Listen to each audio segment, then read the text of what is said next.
Meus amados irmãos, que a paz do Senhor Jesus seja sobre todos. Sejam bem-vindos ao nosso canal e ao comentário de mais um livro da Bíblia Sagrada. A lição de hoje é a lição de número 6. Cantares, volta, amado meu. Meus irmãos, o livro de Cantares é o 22º livro da Bíblia e é o último entre os livros da divisão poética. O livro de Cantares é o assunto do comentário de hoje. Iniciando a nossa lição, capítulo de número 1, panorâmica do livro de Cantares. Já no nosso primeiro tópico diz pano de fundo histórico e geográfico. Meus irmãos, alguns autores sugerem, considerando o perfeito amor registrado no livro de Cantares, que na verdade os personagens principais se tratariam de Adão e Eva, antes da queda, o que justificaria um amor tão perfeito. Logo, nós teríamos o pano de fundo como o Jardim do Éden, com toda a sua perfeição. Porém, a Bíblia Sagrada registra no livro de Cantares as citações de algumas cidades, como por exemplo Jerusalém, além de citar também alguns montes, como o Líbano, o Monte Carmelo, o Monte Hermon, o que sugere para nós que, na verdade, a geografia e o pano de fundo de Cantares seria o reino de Israel. Logo, nós chegamos a um princípio do reino de Israel, quando Salomão estava reinando sobre todo o território, aonde se iniciava a monarquia, sendo Salomão o primeiro rei descendente de Davi.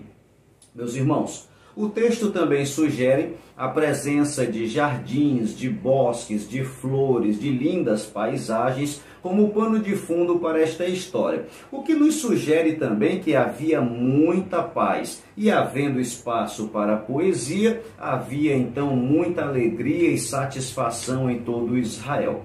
O livro de Cantares não é o único livro que nos comenta acerca de romance dentro da Bíblia. Porém, o livro de Cantares é o único que trata exclusivamente de uma literatura romântica, do início ao fim.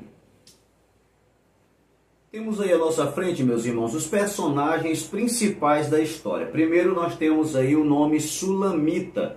Trouxemos aí para os irmãos as 3 principais interpretações para esta palavra.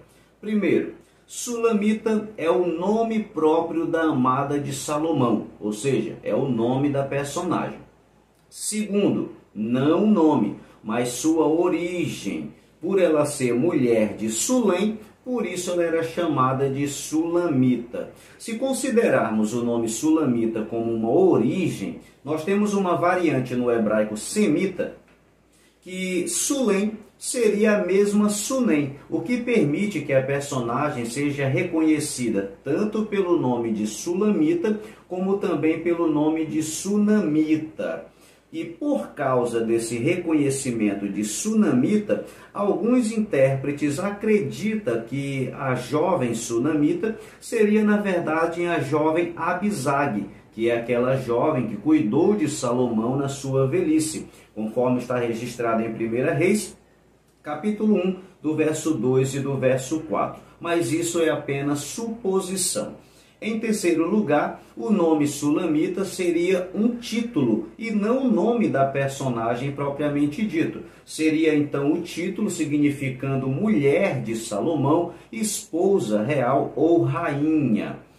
O segundo personagem que nós temos aí é o rei Salomão. Na ocasião do livro, era um jovem rei, possivelmente com menos de 30 anos. Outros personagens são chamados no livro de filhas de Jerusalém. Meus irmãos, um questionamento não muito raro que fazemos quando lemos o livro de Cantares é perguntar por que um homem como Salomão devociona no livro de Cantares um amor tão singular e perfeito por uma única mulher, quando no livro de Reis é citado que ele tinha várias outras mulheres. Meus irmãos, Para responder esta pergunta, precisamos considerar que Salomão ainda era um jovem rei no início da sua vida amorosa. Logo, a Sulamita poderia ter sido muito bem o seu primeiro grande amor. Devemos também considerar que as suas mulheres registradas no livro dos reis, na verdade eram mulheres que ele adquiriu por acordos políticos e não porque amava estas mulheres. Entramos agora aí para o capítulo de número 2, onde trazemos as informações sobre título, autoria e data. Meus irmãos, o título do livro é Cântico dos Cânticos. O título em português é Cantares de Salomão. Cântico dos Cânticos é um título em hebraico.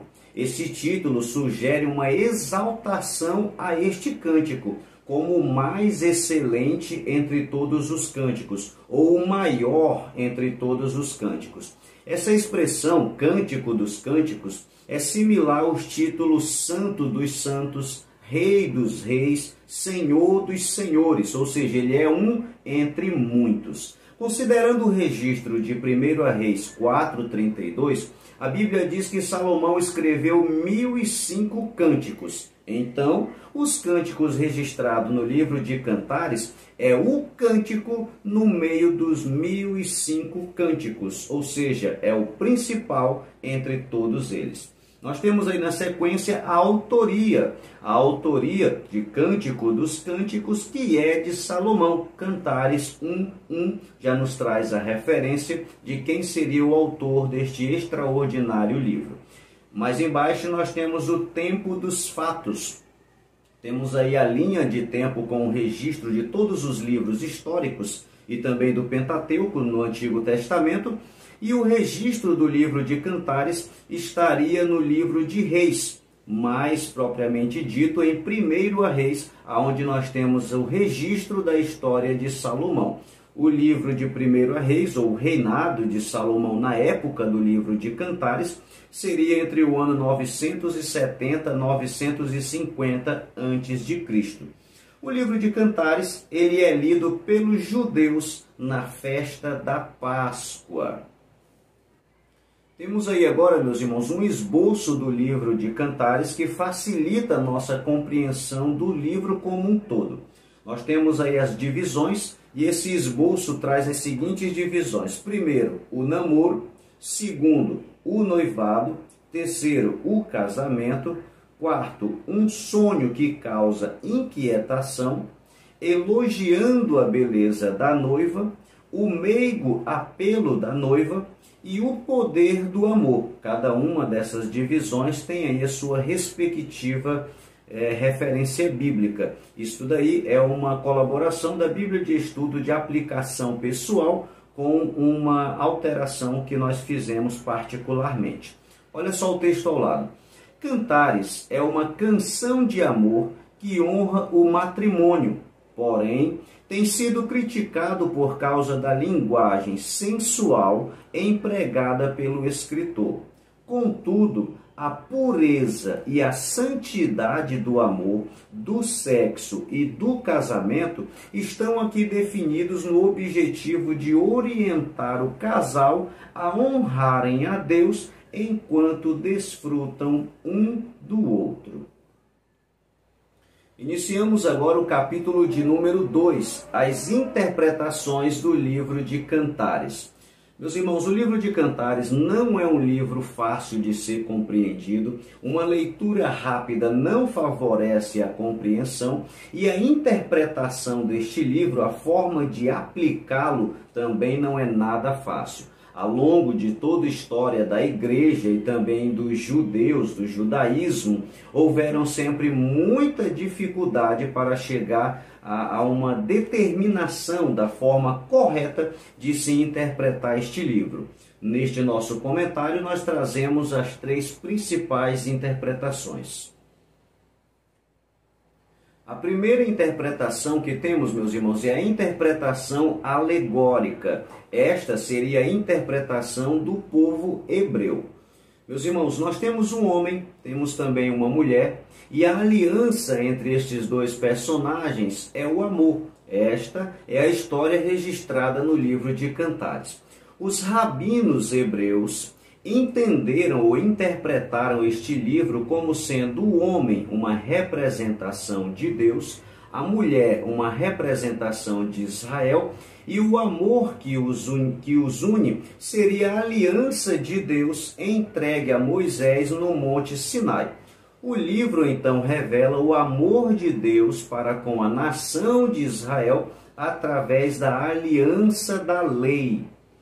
Meus irmãos, esta interpretação foi a que favoreceu a entrada do livro Cantares de Salomão, com todo este romance, a fazer parte do cânon das Sagradas Escrituras, ao considerar Deus como sendo o homem e Israel como sendo a mulher e o amor como sendo a aliança dada por Moisés, o que justificaria esta interpretação para que pudesse ser considerado um livro santo, inspirado e canônico. A Bíblia Sagrada também nos diz que muitos profetas, como entre os principais Jeremias e Oséias, citam muitas vezes Deus como sendo o esposo e Israel como sendo a sua esposa. Logo, existe uma base bíblica sólida para este tipo de interpretação. Eu faço a sugestão também para os meus irmãos que possam ler o livro de Ezequiel no capítulo 16, do versículo 8 ao 14, ali nós temos uma referência de como Deus conheceu a Israel, como se fosse um namoro, como Deus cuidou de Israel até que eles chegassem a um casamento. Esta referência bíblica é um sinal de como Deus salvou Israel do Egito, cuidou de Israel pelo deserto e o levou até a terra prometida. Seria ali uma interpretação perfeita aos olhos dos rabinos judeus de como se deve interpretar o livro Cantares de Salomão. Por sua vez, temos agora a segunda interpretação, que é a chamada interpretação tipológica. Esta interpretação seria uma interpretação mais cristocêntrica, uma interpretação feita pela igreja. Temos aí os mesmos personagens, um homem e uma mulher, e o amor que os une, conforme registrado no livro de Cantares, mas agora, por uma interpretação cristocêntrica, nós temos o homem como uma representação do nosso Senhor Jesus Cristo e a mulher como uma representação da igreja. O que une Cristo e a igreja seria a graça, em substituição à lei. Então nós temos aí o amor entre Cristo e a sua igreja. Meus irmãos, não há nenhuma referência no Novo Testamento fazendo menção ao livro de Cantares. Não existe nenhuma menção apostólica ao personagem Salomão e Sulamita com relação a este romance. Porém, a Bíblia Sagrada no Novo Testamento também traz a imagem da figura de Cristo como noivo e a igreja como uma noiva. Nesse ponto, o Novo Testamento recepcionou não as referências de Cantares, mas o tema central, que seria o tema do amor conjugal. Neste sentido, a Bíblia Sagrada nos apresenta em 2 Coríntios, capítulo 11, verso 2, o nosso Senhor Jesus como marido ou como um noivo. E também Apocalipse, capítulo 19, versículo 7, a Bíblia também nos traz a igreja como sendo uma esposa ou como sendo uma noiva. Meus irmãos, temos então nesta ideia um embasamento bíblico para que esta interpretação também seja considerada correta. É uma interpretação cristocêntrica e espiritualizada, assim como aquela interpretação feita pelos judeus. Uma outra interpretação do livro de Cantares, meus irmãos, é uma interpretação literal. Neste sentido, O livro de Cantares de Salomão simplesmente conta a história de um casal, aonde aqui nós não estamos considerando que nem o homem nem a mulher sejam representantes ou figuras de qualquer outro ser. O homem não seria uma figura de Cristo e nem de Deus, e a mulher não seria uma figura nem de Israel e nem da igreja. É simplesmente a história de um homem e de uma mulher, independente de qualquer figura. O livro de Cantares é um livro que não possui o nome de Deus, o que permite ou ainda favorece mais ainda uma interpretação literal e não espiritualizada do livro. Meus irmãos, considerar que o livro de Cantares não seja um livro espiritualizado não significa que ele não seja inspirado, porque na verdade Deus nos deixou esse livro para que pudesse trazer valores que pudesse ensinar tanto a igreja como Israel como conviver no seu relacionamento íntimo e conjugal. Por isso, ele tem o seu grande valor. O livro de Cantares é considerado por muitos, quando interpretado de forma literal, como um livro erótico. Porém, quero fazer menção aos irmãos que, embora seja assim considerado, ele não é um livro vulgar, é um livro inspirado. Talvez uma interpretação literal não se extraia dele valores espirituais, por causa da interpretação literal. Porém, existem valores familiares, conjugais, amorosos e também sexuais da intimidade de um casal que é de grande relevância e que precisa fazer parte dos ensinos citados dentro de nossas igrejas. Na verdade, se o livro como o de Cantares fosse interpretado e ensinado de uma forma literal em nossas igrejas, talvez não houvesse tantas dificuldades em tantos relacionamentos. Meus irmãos, acabamos de ver as três principais interpretações para o livro de Cantares de Salomão. Porém, fica a pergunta: qual é a interpretação mais correta? Meus irmãos, não há consenso de uma interpretação correta e outra errada. Na verdade, diz-se que a forma correta é o critério para o uso. Se você precisa de um ensino espiritualizado, o livro de Cantares tem. Se você precisa de um ensino mais voltado para a vida conjugal, a literalidade do livro de Cantares também tem. O que nós não podemos esquecer é: o livro de Cantares possui sim valores espirituais, porque é um livro inspirado por Deus, mas não podemos negar que nele também tem valores e ensinos conjugais aptos para a educação da Igreja de Cristo.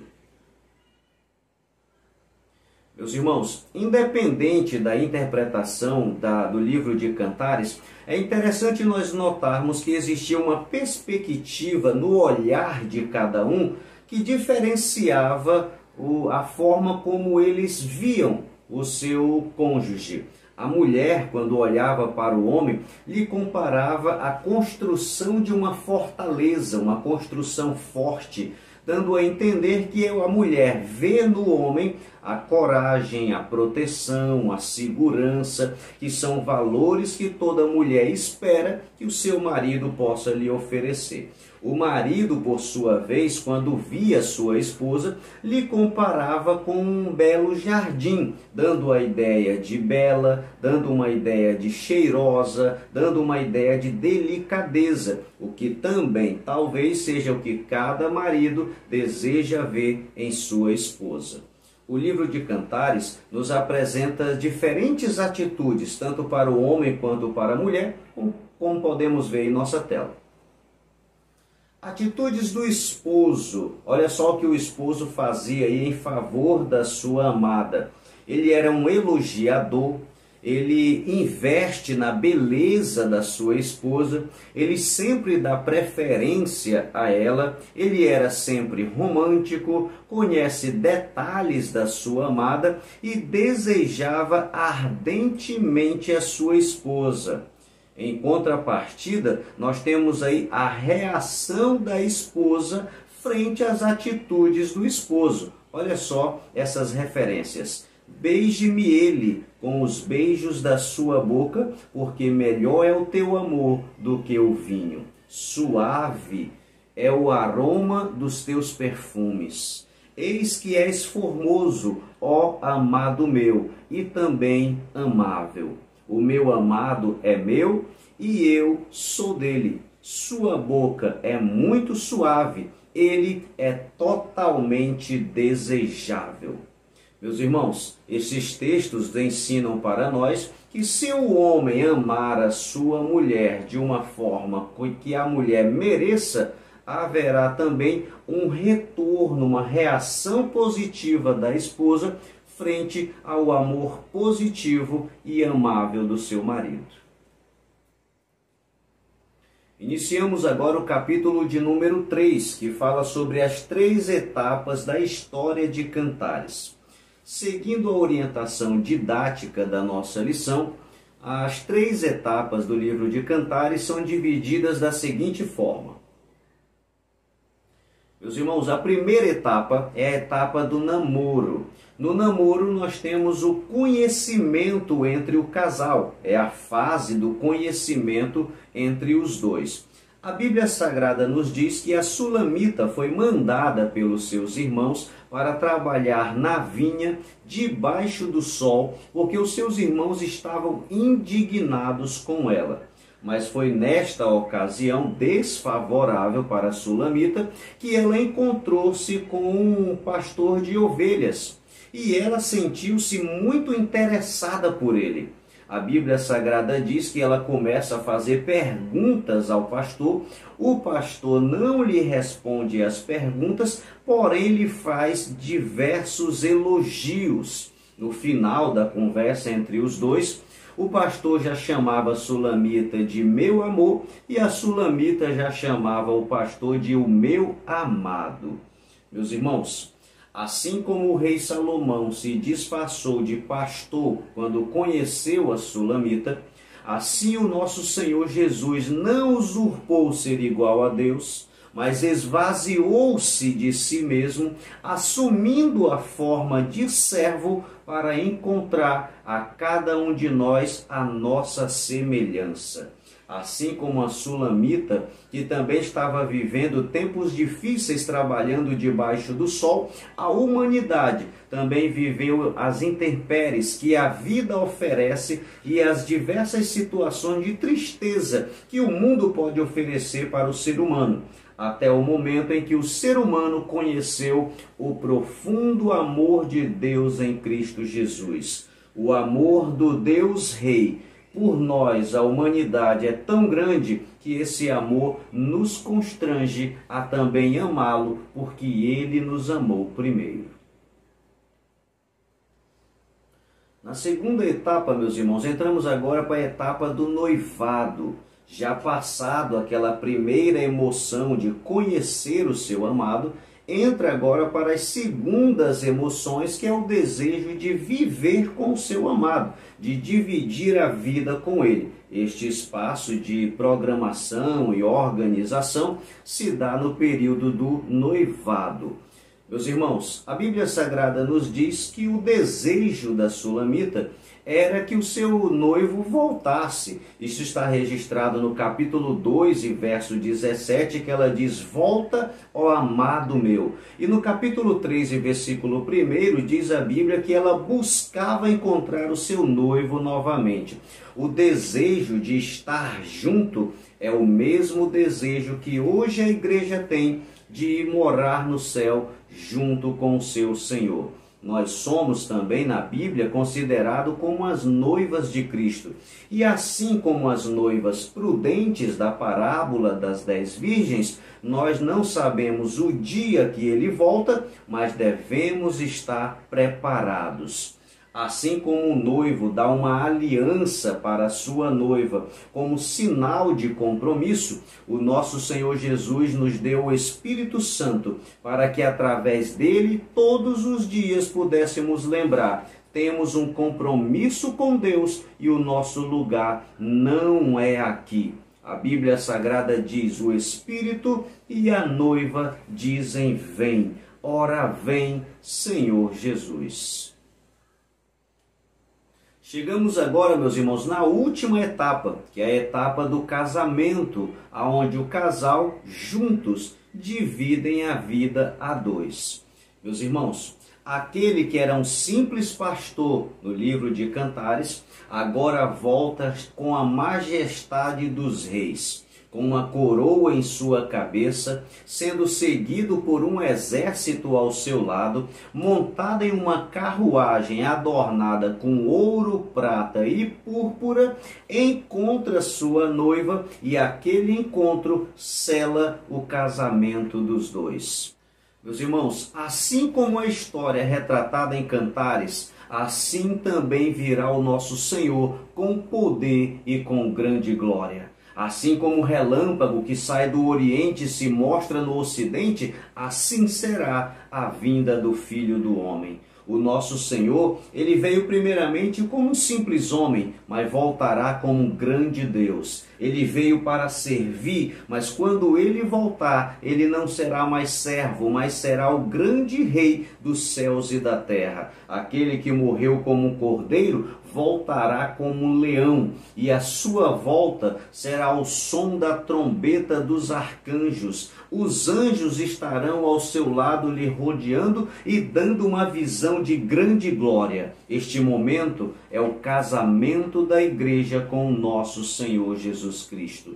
A promessa dele para nós é que quando ele vier, ele vai vir para nos levar para estarmos com ele, para que onde ele estiver, estejamos nós também. Ele nos levará para um lugar que está preparado desde a fundação do mundo, um lugar em que eu e você vamos viver em paz. O apóstolo Paulo, quando falou acerca dessa promessa, ele finaliza em Tessalonicenses dizendo: portanto, consolai-vos uns aos outros com estas palavras. Meus irmãos, tenha fé, tenha perseverança, continue firme. O livro do Cantares de Salomão revela para nós que o nosso Senhor também vai voltar para nós. Nós já passamos a fase do namoro, estamos na fase do noivado, mas o casamento está às portas. Não negue a sua fé, permaneça firme, porque o nosso Senhor já está chegando. Meus irmãos, chegamos ao final da nossa aula e eu trouxe algumas informações e curiosidades acerca do livro de Cantares para poder ainda enriquecer mais ainda a nossa lição. Acompanhe na sua tela. Curiosidades. Primeiro, foi o último livro a ser inserido no cânon do Antigo Testamento. O livro de Cantares é o menor entre os livros de Salomão. Possui 8 capítulos e 117 versículos. 3. É o primeiro livro de Salomão e o último livro da divisão poética. 4. Cantares e Esté são os únicos livros que não citam o nome de Deus. 5. Este cântico é lido na ocasião da festa da Páscoa. 6. O cântico faz referência a 15 tipos de animais e 21 tipos de plantas. 7. É o único livro da Bíblia que trata do amor exclusivamente conjugal. E 8. Não é citado no Novo Testamento, mas é recepcionado pelo tema amor conjugal. Meus irmãos, espero que esta lição possa ter contribuído para a sua edificação e também para o seu aprendizado. Deus abençoe a sua vida, Deus abençoe a nossa escola bíblica dominical e até o nosso próximo comentário. Deus lhe abençoe, a paz do Senhor a todos. Meu irmão, muito obrigado a você que permaneceu conosco até o final deste vídeo. Deixe o seu like aqui no nosso canal, faça também um comentário e se você ainda não é um inscrito, inscreva-se no nosso canal e faça parte da nossa história. Acione também o sininho Dessa forma, o YouTube irá lhe comunicar assim que postarmos um novo vídeo. Você pode ser também um colaborador do nosso canal. Através do nosso Pix, você pode ajudar na manutenção e na qualidade dos nossos vídeos. Seja um colaborador voluntário e Deus o abençoe.